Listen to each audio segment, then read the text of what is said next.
ये my psycho husband का part 7 है। अगर आपने इससे पहले के पार्ट्स नहीं देखे हैं तो उसका लिंक आपको मेरे डिस्क्रिप्शन में मिल जाएगा। नेक्स्ट डे जुनमुनजुन ब्रदर को एक शॉट देता है। ब्रदर शॉट लेकर जुनमुनजुन को थैंक्स बोलते हैं। साओकी बैठ के सोच रही थी कि ये हमेशा मेरे ही पैलेस में क्यों आ जाते हैं मार्शल आर्ट करने। पूरे रेसिडेंट में कहीं और जगह नहीं मिलती इनको। मैंने चांसलर क्या और क्यों साओकी को क्रिएट किया था सपोर्टिंग रोल के लिए, लेकिन अब ऐसा लगता है मेरे इसमें इन्वॉल्व होने से प्लॉट चेंज हो गया है। अच्छा है, कम से कम अब जुनमुनजुन को कोई यहाँ पर परेशान तो नहीं करता है।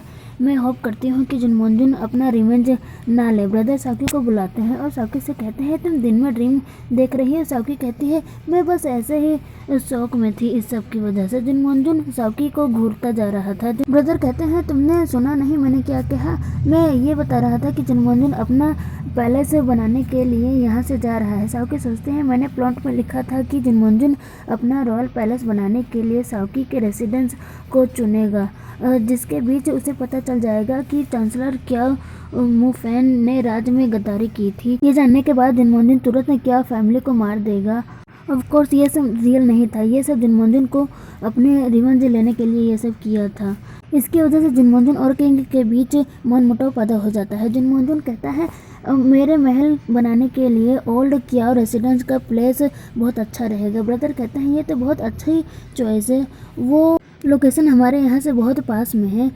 अगर तुम वहाँ पर अपना पैलेस बनाओगे तो हम और साओकी तुमसे मिलने आ सकेंगे बिना कोई परेशानी के। साओकी कहती है फिफ्थ ब्रदर एक रॉयल पैलेस एक समृद्ध जगह पर बनाया जाता है, अगर पैलेस यहाँ रहेगा तो कोई फ़ायदा नहीं होगा। जुनमुनजुन कहता है मुझे लगता है कि ये भी एक अच्छी चॉइस है। जब मैं महल में जाऊंगा तो किंग को इसके बारे में बताऊंगा। साओकी तो अपना सर पकड़ लेती है और सोचती है बेवकूफ़ ब्रदर, क्या तुम चाहते हो कि हम सच में मारे जाएं? साओकी जुनमुनजुन से कहती है जुनमुनजुन यहाँ का लोकेशन अच्छा नहीं, यहाँ बहुत गंदगी रहती है और यहाँ बहुत अंधेरा भी रहता है। जुनमुनजुन कहता है मुझे इससे कोई परेशानी नहीं है, मैं इस पर विश्वास नहीं करता। साओकी तो सैड हो जाती है और सोचती है मुझे होप है कि जुनमुनजुन एक क्रूल किलर नहीं बनेगा। एपी आके कहता है मास्टर आप ही ने तो ये सब लिखा है। जुनमुनजुन कहता है साओकी क्या तुम नहीं चाहती कि मैं तुम्हारे क्लोज रहूं? साओकी कहती है एक्टिंग करते हुए नहीं, मैं तो बहुत खुश हूँ इस बात से कि हम बार बार मिल सकेंगे। और साओकी सोचती है जब मुझे पता चला था कि जुनमुनजुन का मेन वायलेंस बार उसके हैप्पी होने से घटता है, तब से मैं उसे हैप्पी रखने की कोशिश कर रही हूँ। जुनमुनजुन साओकी को देख कर सोचता है ये तो बिल्कुल एक बच्चे की तरह है जो सर सहलाने से चुप हो जाता है। उसके बाद जुनमुनजुन ब्रदर को फिर से कोई वेपन देता है। ये पाकर ब्रदर खुश हो जाते हैं क्योंकि इस वेपन को उन्होंने पहले कभी नहीं देखा था। साओकी सोचती है ये सब इतनी जल्दी क्यों हो रहा है? जुनमुनजुन सोचता है क्या तुम लोग चाहते हो कि मैं सारे सिविल अफेयर्स ब्यूरो को यहाँ ले आऊँ? साओकी सोचती है इन्होंने अपने रॉयल पैलेस को यहीं बनाने का सोच लिया है। जुनमुनजुन कहता है तुम आजकल इतना सोच में क्यों डूबी रहती हो? ब्रदर कहते हैं पता नहीं इसे क्या हो गया है। साओकी कहती है मैं बस किसी वजह से परेशान हूँ। जुनमुनजुन पूछता है किस वजह से? साओकी कहती है मेरा एक फ्रेंड है। ब्रदर हंसते हुए कहते हैं कि तुम्हारा भी एक फ्रेंड है? साओकी कहती है मेरा फ्रेंड है जो पर्सन ए है। पर्सन ए अपने फ्रेंड पर्सन बी से बहुत क्लोज है, लेकिन एक दिन पर्सन बी को पता चलता है कि वो जिस एनिमे को ढूंढ रहा था वो पर्सन ए के फैमिली का मेंबर निकला।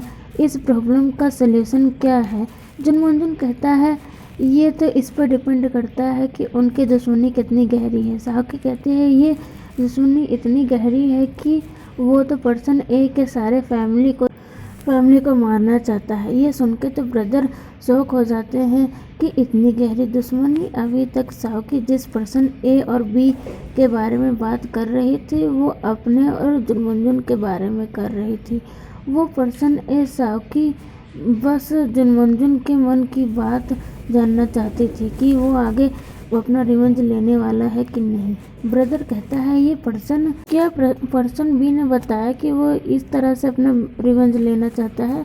साओकी कहती है उसने अभी तक ऐसा तो नहीं किया और सोचती है लेकिन मैं कॉमिक में तो ऐसा ही हुआ था जो मैंने लिखा था। जुनमुनजुन कहता है अगर पर्सन बी रिवेंज लेना चाहता है तो बदला की तीव्रता इस बात पर निर्भर करती है कि पर्सन ए के लिए पर्सन बी कितना इम्पोर्टेंट है। साउकी सोचती है, मुझे तो नहीं लगता जुनमोनजुन मैं तुम्हारे लिए इम्पोर्टेंट होंगी।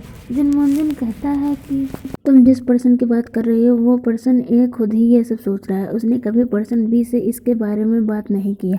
क्या मैं सही हूँ? किसी भी मामले को निपटाते समय किसी तीसरे को इन्वॉल्व नहीं करना चाहिए। साउकी सोचती है, क्या इसे पता चल गया कि मैं इसी के बारे में बात कर रही थी। साउकी जुनमोनजुन से कहती है, पर्सन ए बस यही चाहता है कि पर्सन बी नफरत के वजह से पेन में ना रहे। और सोचती है साउकी जुनमोनजुन के हैंडसमनेस से डिस्ट्रैक्ट मत होना। जुनमोनजुन कहता है, एक रियल मैन अपना रिवेंज लेता है। साउकी कहती है, अगर वो सच में रिवेंज लेना चाहता है तो उसे लॉ पर भरोसा रखना चाहिए। जुनमोनजुन कहता है, अगर पर्सन बी मैं होता तो खुद ही अपना रिवेंज लेता, लेकिन मैं जब अपना रिवेंज लेता तो मैं सिर्फ उससे ही रिवेंज लेता जो मेरे दुश्मन है।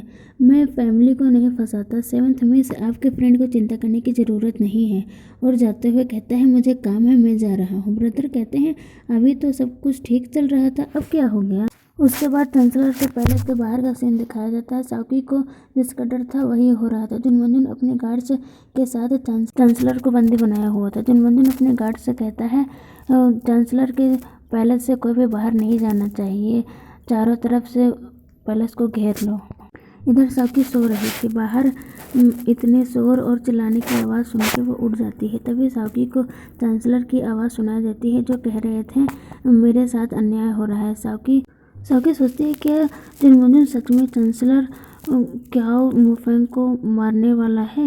एक तरफ से अच्छा ही चांसलर ये सब डिजर्व करता है जो उसने किया, लेकिन मैं पूरे कोई फैमिली को और सर्वेंट्स को मरने नहीं दे सकती जो मेरे साथ अच्छे रहे हैं। इधर जुनमोनजुन के साइड का सीन दिखाया जाता है। चांसलर कहते हैं जुनमोनजुन से, सिक्स प्रिंस, क्या मैं पूछ सकता हूँ यहाँ क्या हो रहा है? जुनमोनजुन कहता है, चांसलर क्या तुम नहीं जानते मैं यहाँ पर क्यों हूँ? चांसलर एक ब्लड से भरे स्टैचू या लाश को देख के कहते हैं, ये क्या है? जुनमोनजुन कहता है, हमें ये क्या रेसिडेंस के पूर्व वाले लोकेशन पर मिला खोदने पर।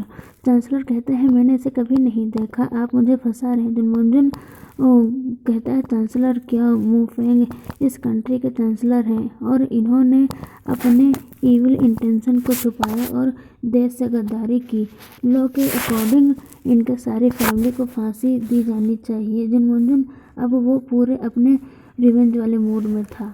अब आगे के पार्ट्स में पता चलेगा कि क्या जुनमोनजुन सच में चांसलर को मारने वाला है और क्या साउकी जुनमोनजुन को रोक पाएगी।